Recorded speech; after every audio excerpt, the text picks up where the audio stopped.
Hey there. Today we're going to learn about submitting timesheets through WebWork. To do that, you're simply going to have to navigate to Timesheets, Timesheet Approval. This is where you're going to be able to locate your timesheet. And when timesheet approval is enabled for a member, they will receive a notification. In addition to this, users will also receive reminders when it's time to submit timesheets. Now, for you to be able to submit the timesheet, you're first going to have to check your pay period, total time, total amount, and simply click on the Action tab. On the Action button, you'll be able to click on Submit. And please note that once you submit your timesheets, you're no longer going to be able to track time.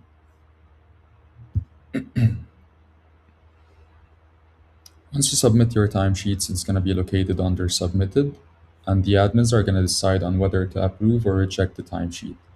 If they reject the timesheet, you'll be able to locate it under Rejected, and you'll be able to see comments, mark corrections, and submit again. Thank you for your time and have a nice one.